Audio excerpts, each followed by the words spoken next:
Tony, what a showing today from France. Really dominant, right? Yeah, I mean, I think we saw their depth. I don't know that they came out of first gear in this game, and we knew it would kind of look like this because of the rotation from this Norwegian side, but it looked too easy today for France. There was a moment there where the penalty kick was missed or saved by Magic Mike Magnan that would have made it 3-2 right at that time. Then there's a discussion, but yeah, it was too easy today for France. Too easy is an understatement. It was just a walk in the park for them, in all honesty. Can understand Norway's rotation, but they still needed to do more. They needed to show more, and you're talking about the World Cup and everything that's at stake, and for players who are trying to play their way into the team, it's an opportunity. You're playing France, you're playing one of the best in the world, joint favourites for this competition. So if you're a player coming into that team, you got to play like it's your last game. Play your way into that starting lineup. Give it something for the manager or the coaches to think about for that next game. But it's hard to say any of those players did.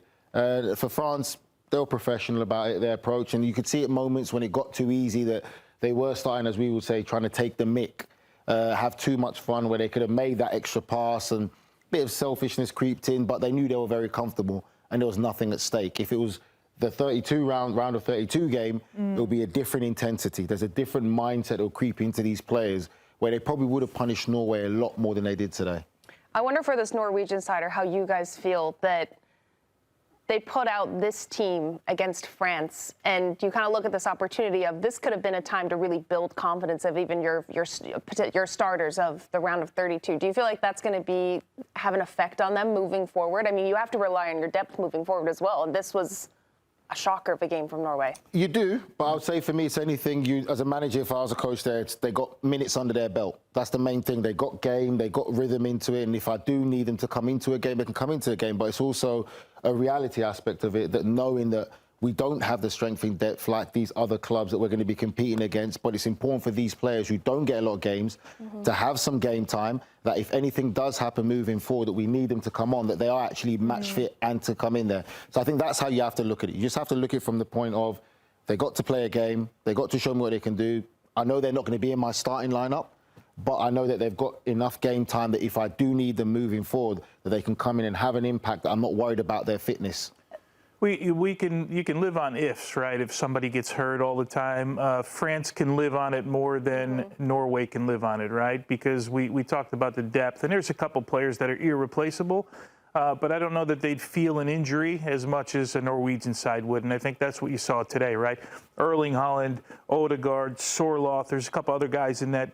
They're so important to Norway. There's no advancing without those guys. There's an argument to be made. If an Mbappé went down for France, they would still have enough in the tank to go to a final, right? We don't want to see any of that stuff, but I mean, I think you could make that argument. So that's probably what you saw. You saw France that is just kind of fine-tuning things, right? And it's sort of Norwegian side that was protecting themselves. So the biggest thing is coming out of here with no injuries. They pretty much knew their position coming into this, and now they'll move forward with their best group. And what about the confidence as well that Ousmane Dembélé is going to have after today? He had a hat-trick, he was brilliant, and he is just one of 3 players now to be rated a perfect 10 from SofaScore in this World Cup. I mean, he's incredible. He scored the same goal essentially 3 times, cutting in from his left, inside of the 18, curling at far post with pace, power behind it. I mean, talk about players that you need to have confidence moving forward. The reigning Ballon d'Or winner. He's great with both feet. He can play on any side of the ball. Like he's also a workhorse. I think we also we focus a lot with him on what he does in the attacking side, but you look at his role with PSG, he's the one pressing, he's tracking back, he's in his defensive third. And then he's in the attack going 1v1 scoring goals, and you get to see the benefits of that playing with this French side, but plus another plethora of stacked players. It's just the champagne problems for France. You like him because he's French? Just asking a question. I'm surprised you like him. I can handle them. He's Nigel's mysterious pick, remember, from the golden boot. I told you guys, keep an eye on this guy here. He said, I'm really going to go out the box with my pick this year. Nigel, what do you think, though, if France do go on to win the World Cup, is he the no-brainer for the Ballon d'Or again? I think he'll be heavy favourite. You talk about back-to-back Champions League winner, and it's all about momentum and form. When they won the Champions League last year, he was the one that came on form at the right time, right moment, scoring those goals for PSG to win win the Champions League. Had a decent season this season, played with injuries, but also that goes on to a lot of games that they played with the Club World Cup. And now you talk about the World Cup, people are questioning him, hasn't scored in the World Cup, scored his first goal the last game, and then now this game, now the momentum starts building. 2 assists by Kylian Mbappé. He's got 4 goals now in the competition. So if they go on to win the World Cup, he has to play a big part alongside Mbappé and obviously the other quality that they have. And if they do win the World Cup, you'd have to say he's in the conversation and probably the favourites again, Champions League winner and a World Cup winner to maybe do back-to-back World Player of the Year. Yeah, Mbappe would have an argument, I would think, as well, right? But if he wins a Ballon d'Or in this... But would he after the domestic season? Yeah, but he had 40-plus goals, you know? I mean, what else can Mbappe do for Real Madrid? I mean, he can't score in 2 seasons in a row with 40-plus goals. But is it the trophies that will be a detriment to them? That will be, I think, Tony. Yeah, it might be. But if he has a World Cup trophy in his case, Dembélé didn't have a great season at the beginning of the year at PSG, right? But, of course, you go calendar year, so you can stretch it. And then we'll see what it looks like, you know, come the new season. But I would think if Mbappe wins a World Cup and is a Ballon d'Or in this thing, he would have a shout in this as well. I agree with Tony in that aspect of it because he does get overlooked, and it goes to a conversation we had a few days ago if Kylian Mbappe is shown the respect that he deserves for what he does numbers-wise. But again, like we know about this Ballon d'Or thing where it's becoming a bit of a popularity contest, the fact that PSG won back-to-back Champions League, that would still put Dembélé ahead of Mbappe big time. There's also the conversation about how Real Madrid acted when Vinicius Jr. didn't win the Ballon d'Or. So all of that will play into a part of the politics behind it. I'm just saying. Yeah. I'm just being honest with human nature and human character. So I think that I agree with you. I do think with the numbers, yes, Real Madrid didn't win the Champions League, but for what his job is, what you want him to do, his numbers are frightening Mbappe. But at the moment, the reality of it is PSG winning back-to-back Champions League and what it does for the club and Dembélé being a significant part and now showing he can do it at the highest level. I think it's like what you said, though, Darian, champagne problems, because here's just a look at the numbers of those two together, Mbappe and Dembélé. 4 goals each now, adding up to obviously 8 for France.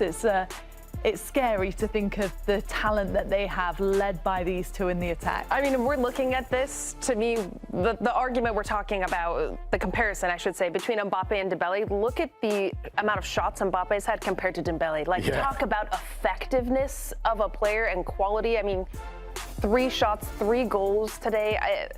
He's just so effective and clinical, and I think that's where the Ballon d'Or argument also can come into effect for Dembélé versus Mbappe. I get it, but I was at the Senegal game opening day, and he was non-existent. They took him out of the game, right? They substituted. It was Barcolo that came in, and so you can make an argument. It was actually in that game, Mbappe trying to put the team on his shoulders and maybe shooting from areas where, you know, there was a chance today for Mbappe, too, where you said, he's looking for a goal. He could have drove one across the box.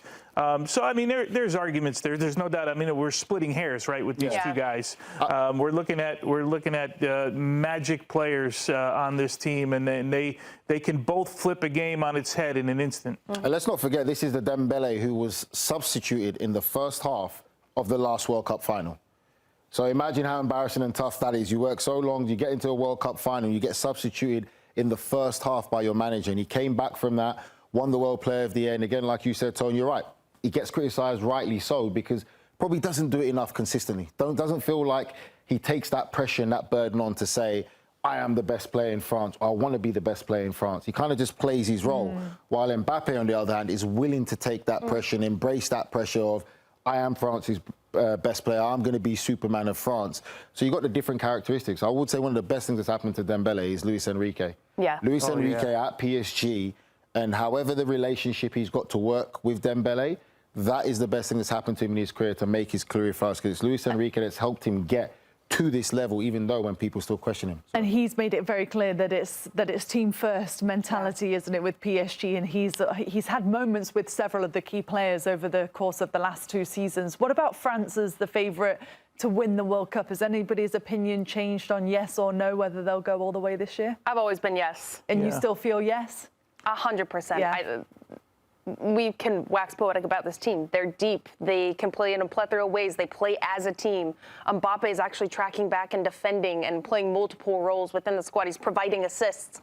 Like, Doué's getting his first World Cup goal. Like, all of these players are just building in confidence, and they're going into the round of 32. Who would it be between France and who for you as the second favorite? We did our brackets. I want to say I said Spain. I said Spain or Netherlands, I think. Okay. Yeah, I think I picked France in mine. I'd have to go back. I'm sure I did. I picked France, and I think Argentina was the other. Right now, those are the two teams that appealed to me the most, right? They're the two teams that, but it's hard to think that they're going to be in a World Cup final together again, right? I don't know how the brackets are going to play out and all of that stuff, but they're the two teams that I think are the two strongest. Spain obviously had the hiccup in the match they won, but they were better in match day 2. We'll see them again here in a little bit.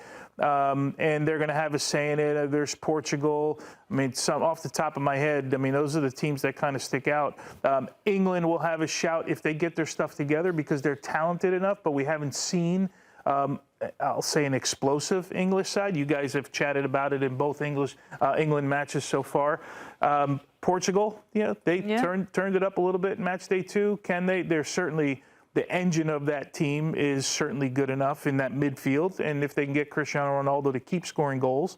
So, I mean, there's teams, but I haven't changed on France. Spain was technically the bookies' favourites when they going into the World Cup. You had France winning, right, Nigel? Yeah, I had France as well. The talent that they've got, strength in depth. And when we say strength in depth, I think people need to understand as well, when you played football and different games we face, whether it's a team that wants to be defensively sound and make it difficult for you to break down, or whether it's a team that wants to play expansive, the French have players that can affect every aspect of the game. If it's a team that wants to be hard to break down and be defensively sound and put everyone behind the ball, you could play Ryan Shirky. You can bring him on, who's good in tight areas to open up the game. If it's a team that wants to go expanding with you toe-to-toe, you've got all the players already. So they have the luxury more than anything else. When you look at Spain, I look at Spain without Lamine Yamal for Spain is like Argentina without Messi. Yeah. He is the difference maker for Spain now. He is the golden child of Spain, and Spanish people and Spanish fans are very aware of that now, that they really depend on this young man and how he plays and his approach. But I think for France, they're still really, like Tony said, there isn't that reliance on one specific player.